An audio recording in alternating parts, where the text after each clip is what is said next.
Okay, well, it's wonderful to see you all here this morning. And before I begin, I want to start with a note on the very essential subject of food. I want to remind everyone that today is Red Hawk Day, and as a consequence, there will be a campus-wide picnic with our entering freshman class beginning at 1 p.m. In the Student Center quad. So you are all invited, nay, you are even encouraged to come, to eat, to drink, to be merry, and to say hello to one or two freshmen. I do not know if many of you have read Professor Emeritus Joe Moore's book on the history of Montclair State University. If you have not, I recommend it. And I credit Joe with appreciation as the source of the historical information that follows. Exactly 80 years ago, in the fall of 1929, as the country was heading into the Great Depression, our predecessors found that Montclair State was not to be spared the impact of that event. A plan for a new building that would contain classrooms, an auditorium, a cafeteria, had actually, after enormous effort, been funded by the state legislature. I cannot stress too greatly how big a deal it was in 1929 to get funding from the state for such a facility. Indeed, it was near to miraculous, as I might add, it would be today. So you can imagine the huge disappointment when suddenly, just one day before the awarding of a construction contract, the legislature withdrew the funds.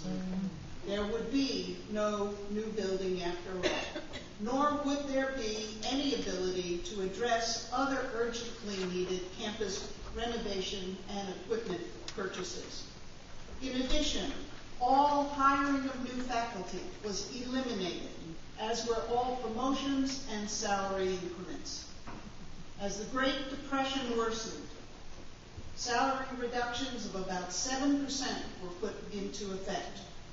On the student side, for the first time in 1932, the legislature levied tuition, which was at first $50, but was then raised 100% the following year to $100 plus a 12% fee, the introduction of the great fee scam.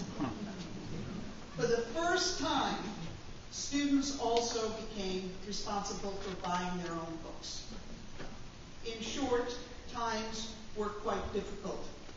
The institution as a whole, as well as the faculty, staff, and students, were all struggling with the fallout from the economic depression. But there has always been a particular and special spirit to this institution that has enabled it to thrive and continue to move forward in good times and bad.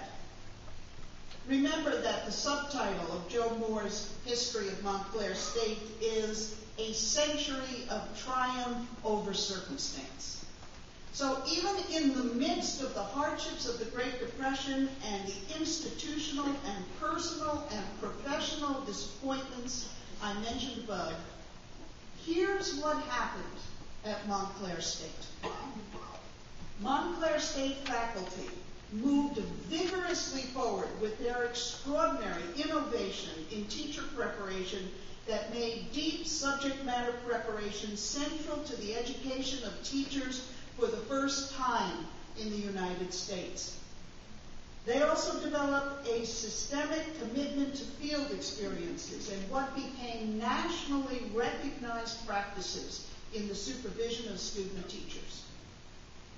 Montclair State became the first of the state colleges to offer graduate courses leading to a master's degree. Montclair State faculty sought and were successful in receiving external grants, one of which established the first mental hygiene clinic on the campus of any American college.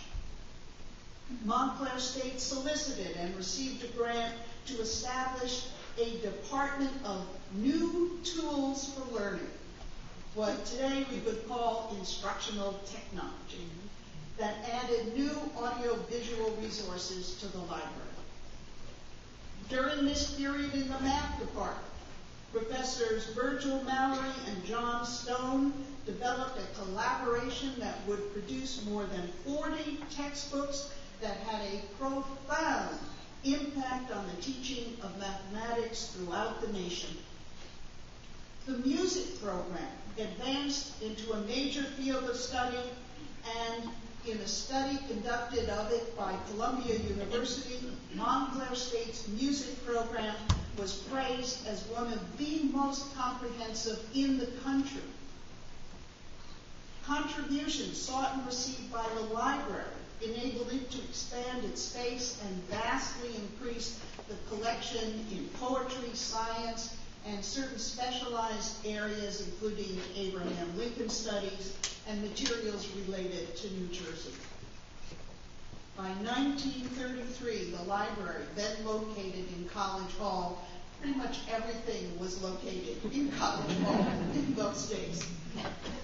The library had 23,000 volumes and 200 periodicals, which was exceptional for the time.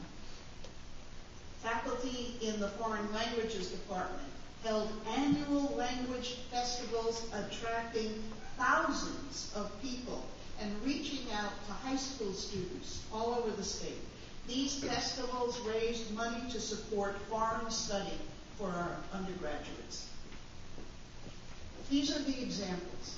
In short, as a result of the extraordinary work and commitment of the institution's faculty and staff during one of the most difficult periods in this country's history, despite hiring freezes, salary cuts, the elimination of building and equipment funds, students' hardships in paying fees, this institution continued its forward momentum unabated. And the result was that in 1937 and 38, Montclair State's undergraduate and graduate programs were fully accredited by the Middle States Association under the criteria, the high criteria used for liberal arts colleges. Montclair State was the first teachers' college ever to be so recognized.